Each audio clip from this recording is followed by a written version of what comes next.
और देश के मशहूर उद्योगपति की दोस्ती, भाईचारा या फायदे का सौदा। कितना पुराना है ये याराना? कहां, कैसे और कब हुई थी पीएम मोदी और गौतम अडानी की पहली मुलाकात? हर मुलाकात में छिपा है कौन सा राज? नमस्कार, मैं हूं हिमानी और आप देख रहे हैं इंस्टाफीड।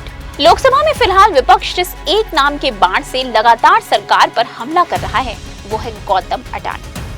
सबका आरोप बस एक ही है कि देश के प्रधानमंत्री और भारत का जाना माना बिजनेसमैन मिलकर भ्रष्टाचार की सरकार चला रहे हैं।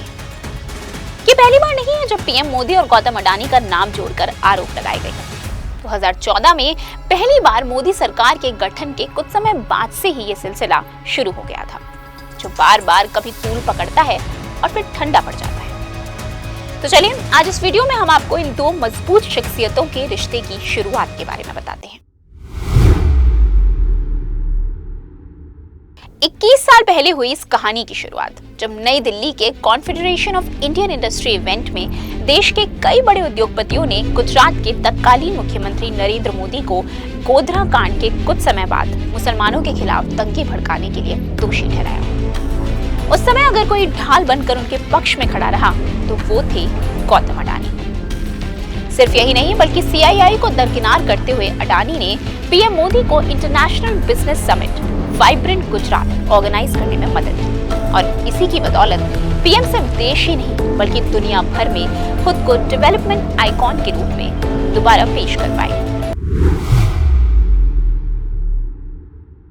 अब इसे अडानी की मेहनत कहिए, उनकी खुशकिस्मती कहिए या सीएम की उन पर मेहरबानी कहिए, लेकिन ठीक 4 साल बाद 2006 में वो देश के सबसे बड़े कोल इंपोर्टर बन गए।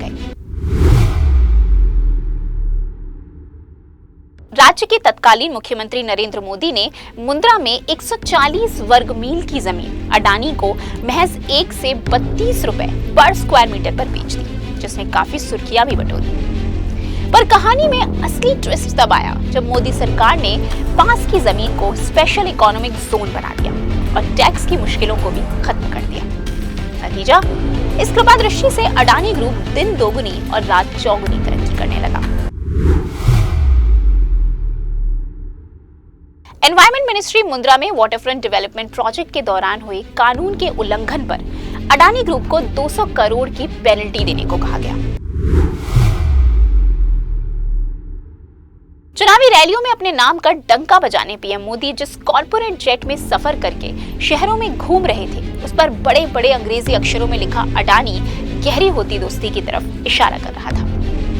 यही जेट चुनाव जीतने के बाद प्रधानमंत्री की शपथ लेने से पहले उन्हें नई दिल्ली भी लेकर आया। 2014 सिर्फ पीएम मोदी ही नहीं बल्कि अडानी के लिए भी बेहद खास रहा, क्योंकि एक बार फिर इत्तेफाकन इसी साल अडानी ग्रुप का टर्नओवर 75,659 करोड़ रुपए तक पहुंचा। मोदी सरकार को हुए 6 महीने और सौगात मिली अडानी ग्रुप को जब स्टेट बैंक ऑफ इंडिया ने ऑस्ट्रेलिया में उनके कारमाइकल माइन प्रोजेक्ट के लिए 100 करोड़ रुपयों का लोन दे दिया। क्या ये महज इत्तेफाक था कि एक फॉरेन बेस्ड प्रोजेक्ट के लिए किसी इंडियन पब्लिक सेक्टर बैंक को दिया जाने वाला ये सबसे बड़ा लोन था? अब ये तो किसी को नहीं पता, लेकिन ये मुद्दा इतना गरमाया कि 100 करोड़ तो नहीं, लेकिन अब तक अलग अलग प्रोजेक्ट्स के लिए इस बिजनेसमैन को 21,000 करोड़ का लोन मिल चुका है।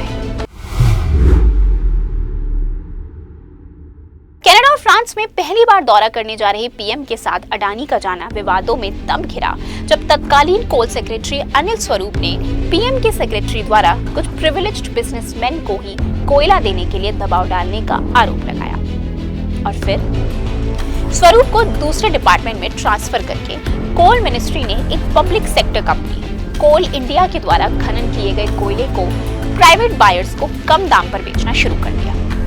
जानते हैं सबसे बड़ा खरीदार कौन था? आप तो समझ ही गए हो। अडानी ने टोटल स्टॉक्स का 1/3 यानी 10 मिलियन टन खरीदा और देश के सबसे बड़े प्राइवेट थर्मल पावर प्रोड्यूसर बन गए। साथ ही 2 साल पहले चढ़ी 200 करोड़ की पेनल्टी को एक नई एनवायरमेंट स्टडी के चलते रुकवा दिया गया।